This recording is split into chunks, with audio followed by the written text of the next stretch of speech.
پاکستان کی 144 article policy, جسے باضابطہ طور پر Pakistan code of criminal procedure کے نام سے جانا جاتا ہے، قوانین اور ضوابط کا ایک مجموعہ ہے جو ملک میں فوجداری انصاف کے نظام کو کنٹرول کرتے ہیں۔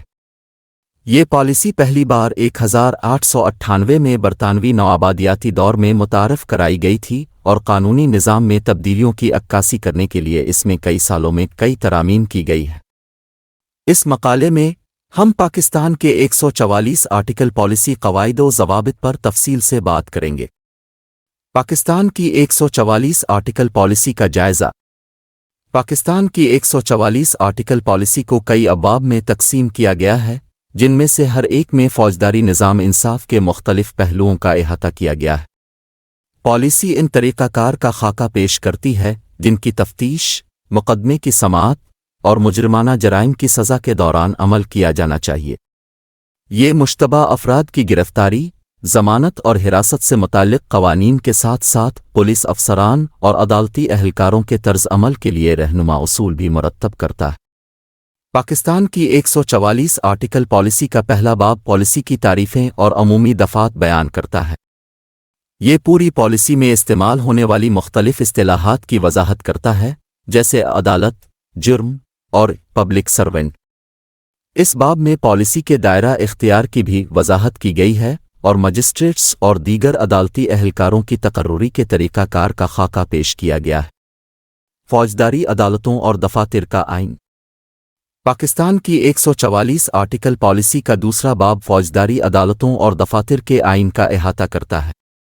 اس میں ججوں، مجسٹریٹس اور دیگر عدالتی اہلکاروں کی تقرری کے طریقہ کار کا خاکہ پیش کیا گیا ہے۔ اس باب میں ان اہلکاروں کے اختیارات اور فرائض کے ساتھ ساتھ ان کے طرز عمل کے قوانین کی بھی وضاحت کی گئی ہے۔ عدالتوں کے اختیارات۔ پاکستان کی 144 آرٹیکل پالیسی کا تیسرا باب عدالتوں کے اختیارات کا احاطہ کرتا ہے۔ یہ ہائی کورٹ اور سیشن کورٹ سمیت مختلف عدالتوں کے دائرہ اختیار کی وضاحت کرتا ہے۔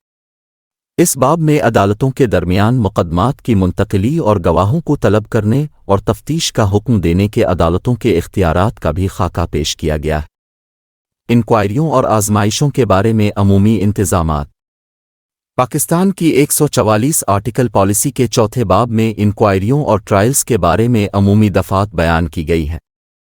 اس میں مشتبہ افراد کی گرفتاری، ضمانت اور حراست کے طریقہ کار کے ساتھ ساتھ تحقیقات اور ٹرائل کرنے کے قواعد کا احاطہ کیا گیا ہے۔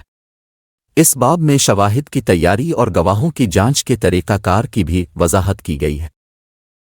پاکستان کی 144 آرٹیکل پالیسی کا پانچواں باب افراد کی گرفتاری کا احاطہ کرتا ہے۔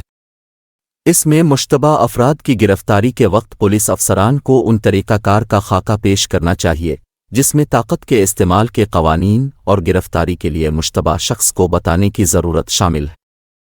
اس باب میں مشتبہ افراد کو مجسٹریٹ کے سامنے پیش کرنے کے طریقہ کار اور ان کی حراست کے قوانین کی بھی وضاحت کی گئی ہے۔ پاکستان کی 144 آرٹیکل پالیسی کا چھٹا باب ظہور پر مجبور کرنے کے عمل کا احاطہ کرتا ہے۔ یہ سمن اور وارنٹ جاری کرنے کے طریقہ کار کے ساتھ ساتھ عدالتوں کے سرچ وارنٹ اور اٹیچمنٹ جاری کرنے کے اختیارات کا خاکہ پیش کرتا ہے۔ اس باب میں وارنٹ پر عمل درآمد اور عدالت میں پیش نہ ہونے والے مشتبہ افراد کی گرفتاری کے طریقہ کار کی بھی وضاحت کی گئی ہے۔ امن برقرار رکھنے اور اچھے برتاؤ کے لیے تحفظ۔ پاکستان کی 144 آرٹیکل پالیسی کا ساتواں باب امن برقرار رکھنے اور اچھے برتاؤ کے لیے سلامتی کا احاطہ کرتا ہے۔ یہ بانڈز جاری کرنے کے طریقہ کار کا خاکہ پیش کرتا ہے تاکہ یہ یقینی بنایا جا سکے کہ افراد امن برقرار رکھیں اور قانونی طریقے سے برتاؤ کریں۔ اس باب میں ان بانڈز کی ضبطی کے طریقہ کار اور بانڈ کی خلاف ورزی کی سزا کی بھی وضاحت کی گئی ہے۔ پولیس کی روک تھام کی کارروائی۔ پاکستان کی 144 آرٹیکل پالیسی کا آٹھواں باب پولیس کی احتیاطی کارروائی کا احاطہ کرتا ہے۔ اس میں ان طریقہ کار کا خاکہ پیش کیا گیا ہے جن کی پیروی پولیس افسران کو جرائم کو روکنے کے لیے کرنی چاہیے، بشمول مشتبہ افراد کی حراست اور پوچھ گچھ کے قوانین۔ یہ باب مجرمانہ مقاصد کے لیے استعمال ہونے والے مشتبہ املاک کو ضبط کرنے کے طریقہ کار کی بھی وضاحت کرتا ہے۔